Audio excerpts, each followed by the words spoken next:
السلام علیکم ورحمۃ اللہ وبرکاتہ۔ حامدا و مصلیا اما بعد، اعوذ باللہ من الشیطان الرجیم۔ اقرأ باسم ربک الذی خلق۔ میرے دینی اور ملی بھائیوں،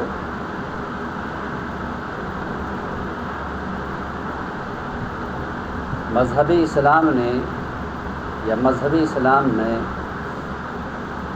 علم کی اتنی اہمیت ہے کہ اللہ تعالیٰ نے جناب محمد الرسول اللہ صلی اللہ علیہ وسلم کے اوپر جب پہلی وحی نازل کی تو پہلی وحی کا جو پہلا لفظ تھا وہ کیا تھا؟ اقرأ، پڑھنے کی مناسبت سے۔ لیکن یہ بہت افسوس کا مقام ہے کہ یہ قوم، یہ امت تعلیمی میدان میں سب سے پیچھے، تمام قوموں سے پیچھے۔ جیسا کہ آپ جانتے ہیں کہ سچر کمیٹی کے رپورٹ نے یہ ثابت کیا کہ تعلیمی میدان میں سب سے پیچھے کون ہیں؟ یہ مسلمان ہیں، جبکہ ہمیں اول نمبر پہ ہونا چاہیے۔ کیوں؟ اس لیے کہ تورات میں پہلے نمبر پر علم کی مناسبت سے بات نہیں کی گئی، اسی طریقے سے انجیل میں علم کی مناسبت سے پہلے نمبر پر بات نہیں کی گئی ہے، یا دنیا کے اندر جتنے بھی مذاہب ہیں ان تمام مذاہب میں علم میں پہلے نمبر پر بات نہیں کی گئی ہے سوائے مذہب اسلام۔ امام بخاری رحمہ اللہ نے باب قائم کیے ہیں، باب العلم قبل القول والعمل۔ کیا باب ہے؟ علم کا حاصل کرنا قبل القول، کسی کو ہم کہتے ہیں یعنی کوئی بات ہم پہنچاتے ہیں، اس سے پہلے علم حاصل کرنا ضروری ہے۔ اور اسی طریقے سے والعمل، کسی چیز کے اوپر ہم عمل کرتے ہیں، عمل کرنے سے پہلے بھی ضروری ہے کہ ہمارے پاس علم ہو۔ ہم اور آپ اس مسجد کے اندر آئیں، ماشاءاللہ اس سے پہلے بھی یعنی ڈاکٹر صاحب سے ہمارے تقریباً 24 سال سے تعلقات ہیں، سن 99 سے، اور 2023 چل رہا ہے۔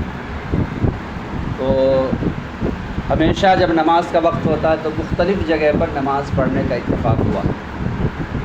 گزشتہ سال آیا تھا تو شاید وہ جو دوا ہے جہاں بیچی جاتی ہے وہیں پر انتظام ہے، لیکن یہ پہلی مرتبہ میں دیکھ رہا ہوں کہ مسجد عائشہ، مسجد بھی کہہ سکتے ہیں جگہ کو، لیکن اس سے بہتر لفظ کیا ہے؟ مصلی علی عائشہ۔ اگر گھر میں کوئی شخص نماز کے لیے مختص کر لیتا ہے تو اس کے لیے جو بہتر لفظ ہے، مسجد بھی کہا جا سکتا ہے لیکن اس سے بہتر لفظ جو ہے وہ مصلی ہے۔ اگر کوئی دکان میں، کوئی ہاسپٹل میں کوئی جگہ خاص کر لے تو اس کے لیے لفظ جو آتا ہے مصلی، یہ زیادہ بہتر ہے۔ تو مصلی عائشہ میں پہلی مرتبہ نماز پڑھنے کا اتفاق ہوا، اور بہت سارے دکتور ہیں، دکاتیر ہیں، دیکھتا ہوں کہ وہاں پر اس طرح کے نماز پڑھنے کا نظم و نسق نہیں ہوتا۔ ہم اور آپ نماز پڑھنے کے لیے آئے، تو نماز جب ہم پڑھنے کے لیے آئے تو ضروری ہے کہ ہم نماز کے بارے میں جانیں۔ میں نے اپنے بعض دوستوں کو دیکھا کہ پیچھے کھڑے ہو کر کے نماز شروع کر دی، جبکہ نماز کے لیے شرط کیا ہے کہ آپ جو کھڑے ہوتے ہیں آپ کے سامنے سترا ہونا چاہیے، یعنی سامنے کوئی چیز ہونی چاہیے۔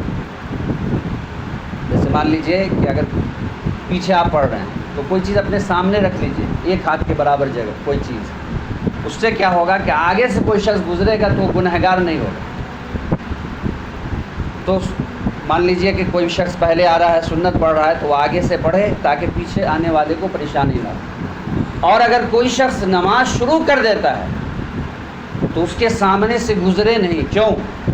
اس لیے کہ اس سلسلے میں بہت وعید ہے۔ نبی اکرم صلی اللہ علیہ وسلم نے بیان فرمایا کہ نماز پڑھنے والوں کے سامنے سے گزرنے والا اس گناہ کو اگر جان لے تو ایسی صورت میں وہ اپنی جگہ سے نہیں اٹھے گا۔ کب تک؟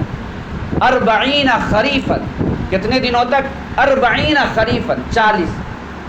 خریفاً کا مطلب یہ ہے کہ آپ صلی اللہ علیہ وسلم نے بیان فرمایا کہ خریفاً 40 مہینہ یا 40 سال، اس کی وضاحت نہیں ہے۔ یعنی اگر گناہ کو جان لے تو ایک شخص جو اپنی جگہ پر بیٹھا رہے گا وہاں سے نہیں گزرے گا کتنے دنوں تک؟ 40 دن، 40 مہینہ یا 40 سال، اس لیے کہ خریفاً کی وضاحت نہیں ہے۔ تو ہمیں جیسے ہم نماز پڑھنے کے لیے آتے ہیں، مساجد میں جاتے ہیں، کوئی نماز پڑھ رہا تو اس کے سامنے سے گزرنا نہیں چاہیے، اور اگر کوئی شخص گزرتا ہے تو اس کا کیا گناہ ہے آپ کے سامنے یہ روایت پیش کی گئی۔ اسی لیے امام بخاری رحمہ اللہ نے باب قائم کیے ہیں، باب العلم قبل القول والعمل، کہ کسی بات کو ہم کہیں پیش کرتے ہیں اس سے پہلے ہمارے پاس علم ہونا چاہیے، اسی طریقے سے کوئی عمل کرتے ہیں اس سے پہلے ہمارے پاس علم ہونا چاہیے۔ اللہ تعالیٰ سے دعا ہے کہ اللہ العالمین تو ہمیں نبی اکرم صلی اللہ علیہ وسلم کی حدیث کی روشنی میں اپنی زندگی گزارنے کی توفیق عطا فرما، اسی دعوت کو عام کرنے کی توفیق عطا فرما۔ تقبل یا رب العالمین، سبحانک اللہم بحمدک، اشہد ان لا الہ الا انت، استغفرک۔